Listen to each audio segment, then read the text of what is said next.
এখন নতুন গভর্নমেন্ট এসেছে, আমি তাদের কাছেও বলতে চাই যে প্লিজ বিগত গভর্নমেন্টের কথা ভুলে যান। আপনাদের কাছে তো প্রত্যাশা অনেক, মানুষের আশা অনেক। তো সিনেমা নিয়ে আপনারাও কাজ করেন।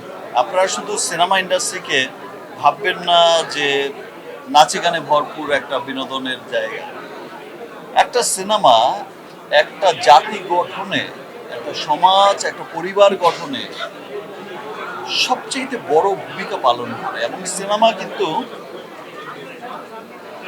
আপনার কৃষ্টি কালচারকে পুরো বিশ্বে পৌঁছে দেওয়ার সবচেয়ে বড় মাধ্যমই হচ্ছে সিনেমা। সো এটার দিকে ধ্যান দিন, আদারওয়াইজ আপনার জাতির মেরুদণ্ড শক্তভাবে আপনি গড়ে উঠবেন। সো গভর্নমেন্টের কাছে আমিও এইটা চাই না যে আপনি এটা করেন। দেখো, হায়াত যে খারাপ নির্মাতা আমি সেটা বলবো না। হায়াত অনেক ভালো নির্মাতা, অনেক ভালো নির্মাতা, ও অনেক ট্যালেন্টেড একটা। কিন্তু ব্যাপারটা হয়ে গেছে, সব কিছুই হয়েছে সময়। দেখো, আমি সব সময় কিন্তু নতুনদের প্রেফার করি। আমি 30টা গল্প শুনে কিন্তু একটা গল্প সিলেক্ট করি। আমি অনেক গল্প শুনি, সারা বছর শুনি, তারপর একটা গল্প সিলেক্ট করি। আমি যেটা শুনি সেটা রং থাকে না। আমি শুনি, আমার টিম শোনে, একাধিক অনেকবার শোনে। এবার যেটা হয়েছে, যেমন হৃদয়ের ক্ষেত্রে যেটা বলা হয়েছিল যে হৃদয়ের ছবি করবেন আপনি, তুফান রিলিজ হলো মাত্র, এত ভিড় ছবি। আমি বলেছি যে হৃদয়ের সিনেমা দেখে সবাইকে বলতে হবে হৃদয় হচ্ছে one of the best director, commercial director. দম আছে ভাই। হায়াতের ক্ষেত্রেও সেটা কিন্তু ব্যাপারটা ছিল। হায়াতের সিনেমা দেখে, হায়াত কিন্তু খুবই ট্যালেন্টেড একটা মানুষ, ও আসলে সময়টা পায়নি। সিরিয়াসলি বললাম, ও যদি সময় পেত, আমিও যদি সময় পেতাম, আমি এই ধরনের মানে কোথায় প্রবলেম হচ্ছে? প্রবলেম হচ্ছে সাউন্ডে, প্রবলেম হচ্ছে সিজিতে, এটা তো ওর কাজ না। প্রবলেম হচ্ছে কালারে, টেকনিক্যাল ইস্যু। অনেকেই বলছে যে এই পারমিশন জটিলতার কারণেই কিন্তু দেখো যে আমাদের যে মূল শিডিউল ছিল, পুরো শিডিউল শেষ হয়ে গেল। তারপর যা করেছি, আরেকজনের কাছ থেকে চেয়ে চেয়ে এনে শিডিউল করেছে।